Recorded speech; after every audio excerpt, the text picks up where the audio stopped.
વડોદરાના મકરપુરા હવાઈ દળ મથક માર્ગ પર ભૂવો પડતા જળવાહિનીમાં ભંગાણ, વગર વરસાદે જળબંબાકારની સ્થિતિ। વડોદરા શહેરના મકરપુરા હવાઈ દળ મથક તરફ જતા મુખ્ય માર્ગ પર આજે અચાનક પાણીની રેલમછેલ જોવા મળી હતી। આ વિસ્તારમાંથી પસાર થતી પીવાના પાણીની મુખ્ય જળવાહિનીનું મોટું ભંગાણ સર્જાતા ચોમાસા વિના જ આખો માર્ગ જળબંબાકાર થઈ ગયો હતો। રસ્તા પર નદી વહેતી હોય તેવા દ્રશ્યો સર્જાતા સ્થાનિક લોકો અને વાહન ચાલકો અચરજમાં મુકાયા હતા અને સમગ્ર વિસ્તારમાં ભારે અફરાતફરીનો માહોલ જોવા મળ્યો હતો।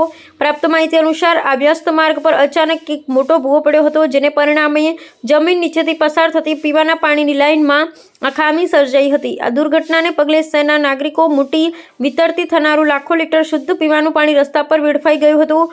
માર્ગ પર પાણીના મોટા ખાબોચિયા ભરાઈ જવાને કારણે વાહન વ્યવહાર ખોરવાયો છે અને આસપાસના રહીશોને પોતાની દૈનિક અવરજવરમાં ભારે હાલાકીનો સામનો કરવો પડી રહ્યો છે। આટલા વિશાળ પ્રમાણમાં જળસંપત્તિનો વ્યય થઈ રહ્યો હોવા છતાં વડોદરા મહાનગરપાલિકાના જવાબદાર અધિકારીઓની ઘોર ઉદાસીનતા છતી થઈ છે। સ્થાનિક નાગરિકો રોષપૂર્વક આક્ષેપ કર્યો છે કે માર્ગ પર ભૂવો પડવાની અને જળવાહિની તૂટી હોવાની જાણ હોવા છતાં પાલિકાનું તંત્ર હજુ પણ કુંભકર્ણની નિંદ્રામાં પોઢી રહ્યું છે।